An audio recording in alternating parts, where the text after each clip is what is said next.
President George H.W. Bush was born on June 12, 1924, in Milton, Massachusetts, and like most little boys, he was fascinated with trains. Every little boy at some point falls in love with trains.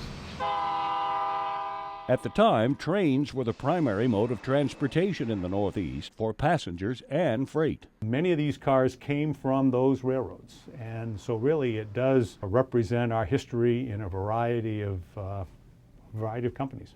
On his 18th birthday, Bush's fascination with trains was put on the back burner, replaced by fighter planes. He was finishing up his senior year when Pearl Harbor happened, and immediately he wanted to be a part of the war effort. He was the youngest pilot in the Navy and flew 58 combat missions during World War II. And it was a growing experience for him. Following the war, Bush returned home. He married his sweetheart, Barbara Pierce, and began to raise a family. They settled in Midland, Texas, and Bush would strike it big in the oil business. He's never lost his moral compass, never lost sight of the fact that family is the most important thing. The man and the candidate for the United States Senate. It would be politics that would rekindle his love of the railroad. Trains and presidents really go back as long as there have been trains. Of course, presidents throughout the mechanized era, the modern era, have made good use of trains. You'd come into town, the locomotive would blow the whistle, the crowd would know that something was up, they would congregate in the middle of town, which in those days was always around the railroad. Barbara and I are delighted to be here. This whistle-stop tour in 1992 was just one of many for President Bush.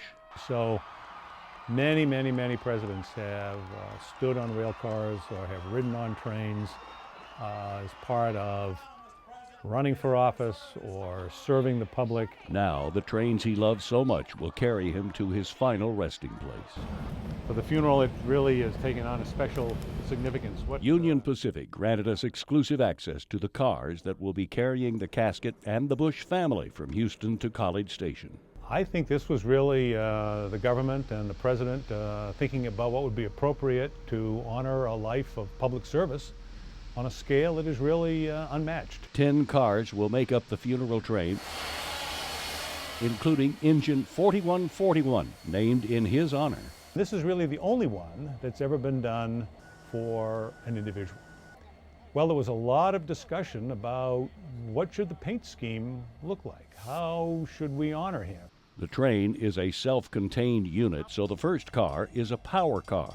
And it provides electricity and power for the entire train itself. There are 2 cars for staff and security, the Willie James and the San Francisco. Both cars a piece of American history. So it's one of our more elegantly appointed cars and really is a jewel of our fleet. The Walter Dean is the first of 5 cars that will be used by family and friends, and like the San Francisco, it too is a dome car, which has the opportunity for casual conversation, view out the window, and then with the dome, the opportunity to see the scenery as it passes. The next car in the train is the City of Denver, which is a diner. It's a fully contained diner. Think of it as an elegant restaurant on the rails. The final 2 cars are the Harriman and the Shoshone, one of the oldest cars in the Union Pacific fleet. It was built in 1914 and has been maintained in a wonderful, wonderful condition. But it's this car that will attract the most attention, nestled in the middle of the fleet. The next car is the Council Bluffs. Painted with the United States flag, this will be the car that carries the president to his final resting place. So it's an important part of our company's history, and we would argue an important part of America's history as well.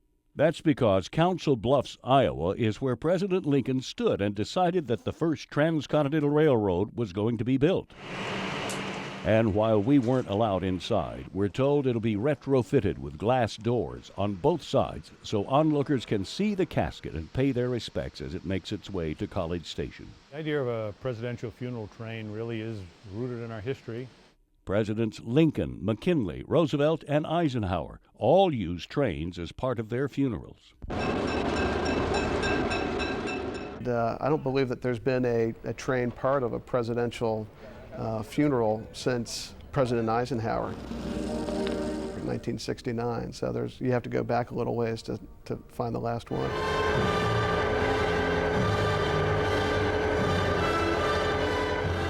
Now, President Bush will join them on this short but distinguished list. When you're a president, you just can't go to heaven. There has to be a little fanfare to go along with it.